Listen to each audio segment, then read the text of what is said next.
And you know what? It all goes to show, like in contrast, this buildup has continued over the last 40 plus days while the government's been shut down, right? We always have the resources for war and conquest, but don't have the resources to take care of people. It's astounding, really. And I do want to move on to the government shutdown this week, which finally came to an end. Now, this is the longest government shutdown in U.S. history is over. On Monday, Senate Democrats, the Senate passed a bill to reopen the government as 7 Democrats and 1 Angus King, an independent who caucuses with the Democrats, reached an agreement with Republicans to break the stalemate. The legislation includes a minibus of 3 one-year appropriations bills, including full funding of SNAP benefits through next September, and keeps the government open through January 30th, which is only a few weeks away when we might have to do this all over again. The 8 senators facilitating this deal were the aforementioned King of Maine, fellow New Englanders Jean Shaheen and Maggie Hassan of New Hampshire, Catherine Cortez Masto and Jackie Rosen of Nevada, John Fetterman of Pennsylvania, Limp Dick Durbin of Illinois, and the leader of this rat pack, Tim Kaine of Virginia. Now, if you couldn't tell from my tone, I am skeptical of this agreement, but some Democrats say they scored some real wins in the deal, particularly for federal workers who have been under broad attack by the regime hatchet man Russell Vogt.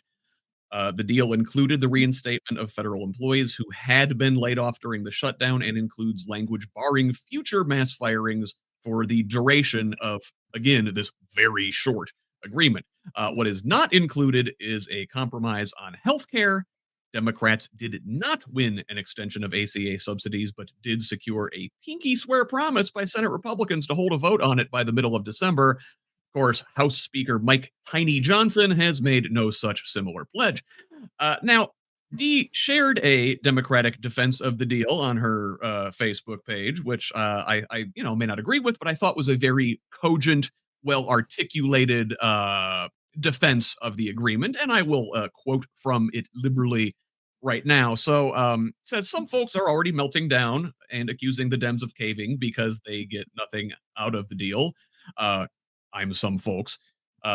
Everyone knows the vote will fail, they say, so they get nothing. Dems caved again. But wait, let's do a deeper dive. This post says you will see that getting that agreement is a brilliant strategic move, even if the vote fails. So consider the ACA enhanced subsidies are set to automatically sunset in December if no congressional action is taken to extend them. If there is no deal before then, they just go away on their own. 2, there is no way in hell the Republicans were going to agree to extend the subsidies, no matter how firmly the Democrats held their ground. Maybe. 3, if the Democrats insisted on keeping the government closed in order to protect the subsidies, at the end of September, the subsidies would have gone away, the Dems would have gotten nothing, and people would have suffered an extended shutdown without getting anything in return. And this would have happened without the Republicans having to do anything and bearing no responsibility for the subsidies' disappearance.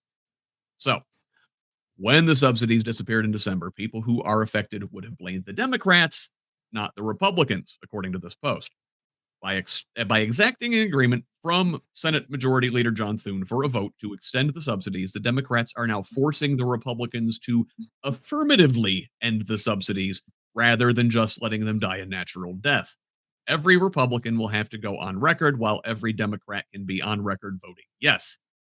And while it is possible that every Republican will vote no, it is possible that the Dems could peel off enough Republicans to vote to extend the subsidies. It would only take a couple, and if they put the pressure on over the next few weeks, that could actually happen. If the Democrats can get enough Republican votes to save the subsidies, that will be a huge win, and if the Republicans stand firm and vote no, they will own the expiration of the subsidies, not the Democrats. The bottom line is that the subsidies were going to end in December, no matter what the Dems did. But now, if the deal goes through, if they do end, it will be because the Republicans voted not to extend them, not because they quietly went away. And if they can get enough Republicans on board, which is more possible than it was just even a week ago, they will save the subsidies. The vote will ensure that either the subsidies are extended or the Republicans' fingerprints are all over the expiration, neither of which could happen without holding a vote. Now, Dee, you shared the post. Do you agree with the post? Yes, sir, I do. Let me first say that I lived through the last two Trump shutdowns as a Fed. And so I know what it's like not to get paid, etc. And I know what it looks like to get him to come back. Um, so even before I talk about the cave, we have to go back to the big ugly bill and recall that it was passed under reconciliation, which means there is no 60 vote threshold to invoke cloture, to use all those fancy words. It means you can't vote for it. And this is what all the Democrats did, was invoke cloture so it could be voted on this time.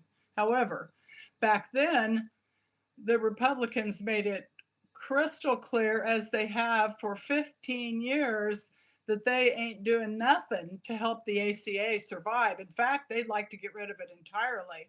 And this is just one way to start killing it a little bit at a time. So, back to the cave. Um, Let me tell you, the Republicans are never going to enhance the ACA. Never. I don't care how much so called pressure you put on anybody, they are never going to do that.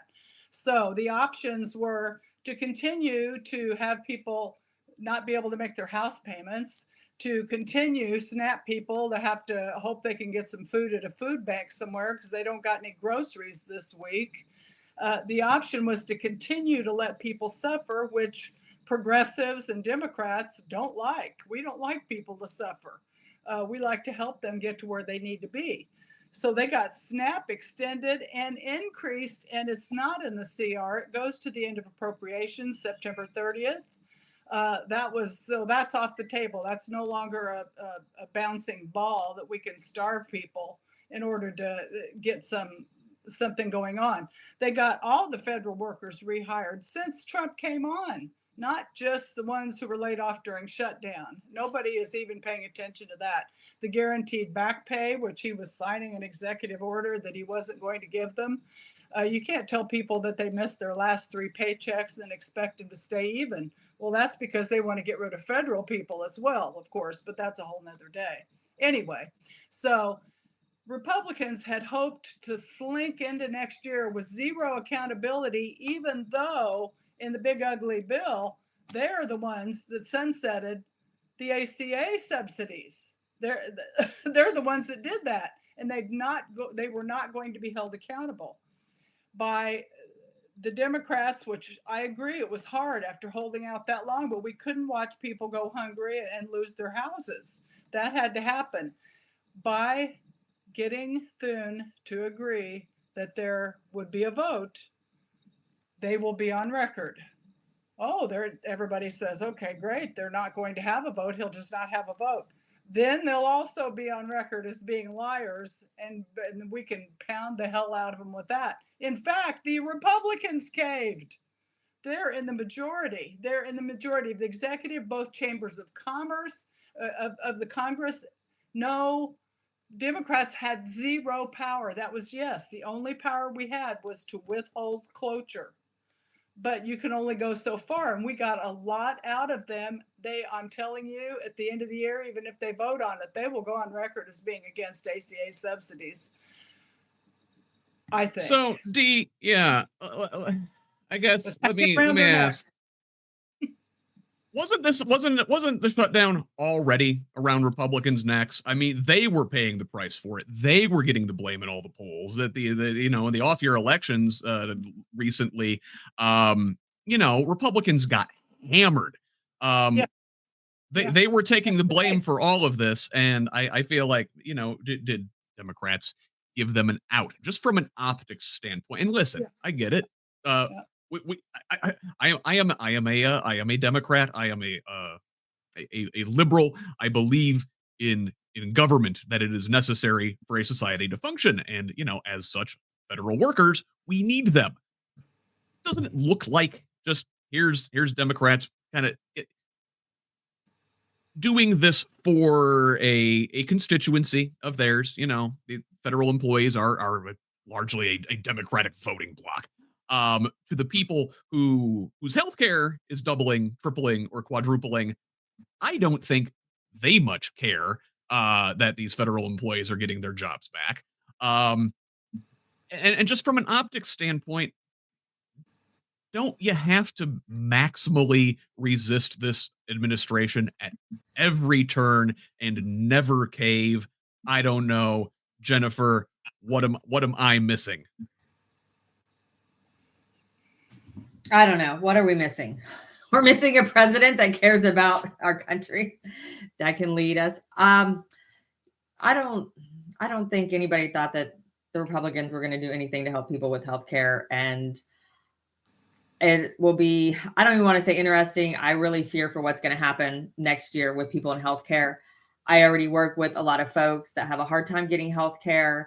It doesn't matter if you have very little money or if you are just starting out, or like myself, I'm a business owner. I've been for several years. I have used all different types of insurance. And when I was starting my business, I needed to use the marketplace because I had to take that leap to start my own business, and I needed that. So I don't know how I would have done that without that. I've used a Cobra plan. I've been on Medicaid. Just there's so many different types of health insurances out there, and this is one that has helped many, many people. So I think I hear the latest is I think Trump just wants to have his name attached to it. He just doesn't want Obamacare in the name. He's already talking about, Trump care or whatever, which is like, Yeah, I don't know. I Listen, if we could single payer universal health care in this country, I'll let them call it whatever the hell they want. That's it. That's true. That's the That's solution. true. But I don't Right? think that's what he has in mind. I mean, call it Trump care. Fine, great, do it. Care. but I don't think that's what he has in mind. He's not going to. I mean, No, absolutely not. Really been anything that he's done to help the average person besides so take things away.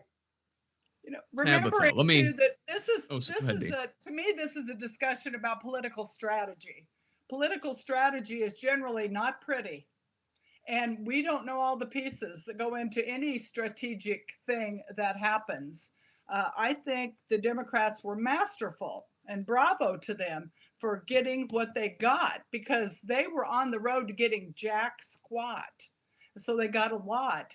And we have to push and say, okay, you're going to kill ACA, then we want Medicare for all, universal health care, Trump care. I don't give a damn what you call it, but get people covered so Jennifer doesn't have to worry if she can take care of whomever she's responsible for.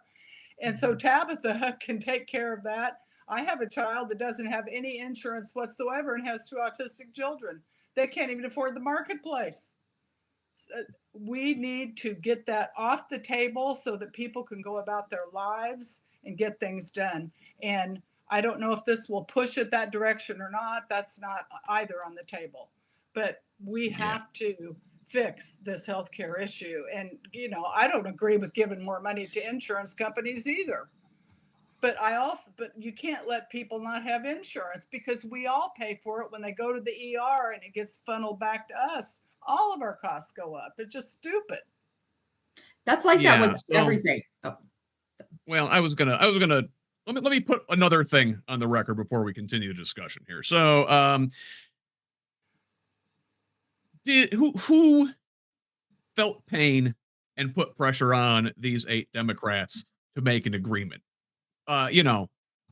Whose suffering were they looking to alleviate this from the lever? Now, according to David Sirota's publication there, of the 8 who caved, number 1, none of them are up for re-election in 2026, and 7 of them are the top Democratic recipients of campaign contributions from the airline industry. So air carriers were losing upwards of $100 million a day in staffing-related delays and cancellations, and since 2019, over $750,000 went to 7 of the 8 lawmakers who flipped their vote to reopen the government without securing the extended ACA subsidies. $218,000 alone of that went to Senator Jackie Rosen of Nevada, who counted airlines as one of her top industry donors last election cycle, right behind healthcare and insurance. Now, however, despite the shutdown coming to an end, flight disruptions could linger for some time. Tabitha. Whose suffering are these 8 really looking to alleviate? Well, I don't know if we spoke about this, but I used to be a flight attendant for 17 years. And so I know quite a bit about the airline industry. And I can tell you that there are quite a few of the airlines that contributed a substantial amount of money to presidential campaigns and to other elected officials. Yet I think they have played their cards plainly, if you will, because there are some union negotiations right now that are stalled. And I think things like this are just glaring examples of the rich versus poor sort of mentality. Um, there's no motivation for them besides making more money. It seems clear that they are not interested in providing their employees with a better quality of life, better working circumstances, and all of that. So, the airline stuff, whew, man, just pure greed, have to say. I have a lot of friends of mine that are flight attendants, pilots, rampers. Everybody is in a worse position now than they were when I started. I think I started in 2006. There's been a lot of things go negatively in the airline industry, and by campaign contributions, I think it seems clear where that's going. In relation to other things with healthcare, MedWise just got dropped in Indiana. There's a lot Yeah. of families with autism that their secondary insurance or their primary insurance would be some Medicaid variation. Um, I know we're going to be speaking about the autism stuff later on, but since Dee brought it up already, these families are already struggling. So you're just seeing an overlap in a lot of things of people suffering and knowing they're going to suffer. And I think what I've seen from just regular people is they were bracing for impact. They knew what was coming and they're looking for politicians that have a spine. And these 8, excuse me, but they don't have a fucking spine. And there are plenty of people that have shown they have no freaking spine, and it's disgusting. And I don't think that it's just disgusting to the Democrats. I think it's disgusting to the Republicans, to the libertarians, and all. And there are certain issues, right? Like disability, autism, ABA services. If you have an elderly grandmother, someone in your family that has access to SNAP, you just go down the line.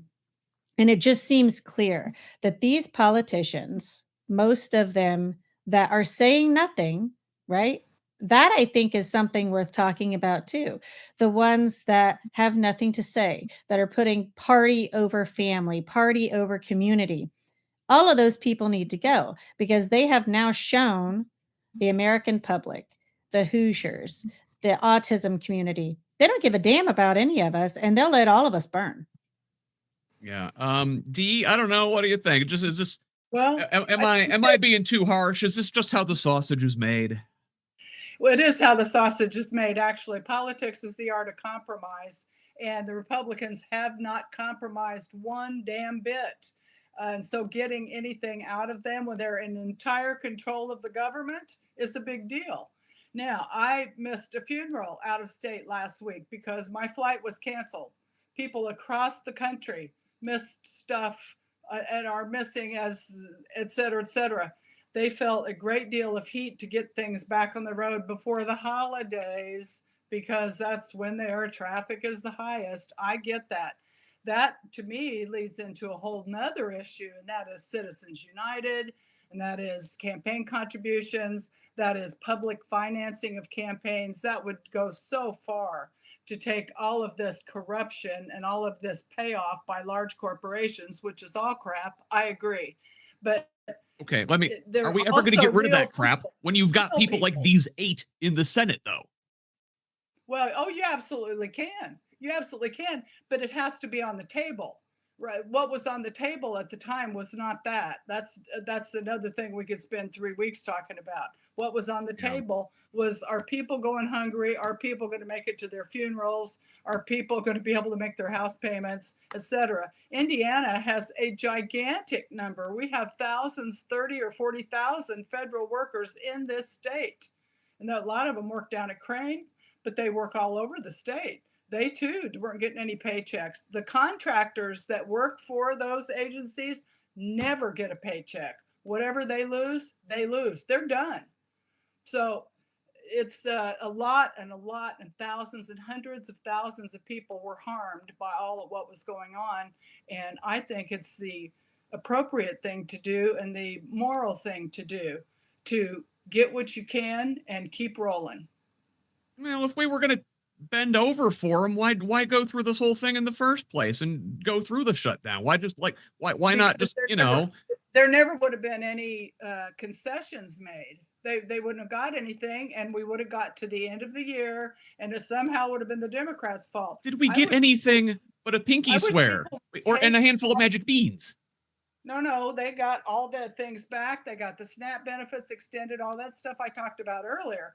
The pinky promise is irrelevant. Either they vote for it and show us on the record what they do, or they're liars and they didn't vote for it, and we beat the hell out of them with that. Either way works. One last thing on this, and then I'll get your comment, Jennifer, before we move to the next topic. So, besides the big airlines, another group who scored a win in ending the shutdown are a group of senators whose phone records had been obtained by special counsel Jack Smith during his investigation into Trump's attempt to overturn the 2020 election. A provision just slipped into the language of the agreement allows the 8 Republican senators to sue the government if the records had been subpoenaed without their knowledge. Now, Speaker Little Johnson says the House will vote next week to remove this language, which even House Republicans are calling self-serving and self-dealing. We'll see what comes of that. Jennifer, last word on the shutdown before we move on. This is neither a Democrat nor Republican issue I'm going to bring up, but we talk a lot about the health insurance. We talk a lot about the food, but one thing we don't talk about at all is the mental health of people. I could not imagine why anybody would want to be a federal worker. This is, to have to wonder at the end of the year when you're headed to winter and the holidays, are you going to get paid? I mean, I don't know who else in this country works a job not knowing when they're going to get a paycheck. And just that is just another thing I wanted to throw in there, because I was supposed to fly somewhere last week and we ended up driving. It wasn't even related because we had planned the trip a little bit early on, but it just kind of reminded me when one of my son-in-laws was working for TSA and how stressful that was on his family when they were just starting out. Like, this is just snowballs, even for people that are in the middle of, buying a house. And we know how hard that is for people now. So there's just a lot more, I was surprised that they caved. I kept saying the Democrats are not going to give in. It's really about the health, the healthcare to me, because that just snowballs everything, but we'll see what happens. Yeah. And I'll tell you, this any given week, this is probably your top story.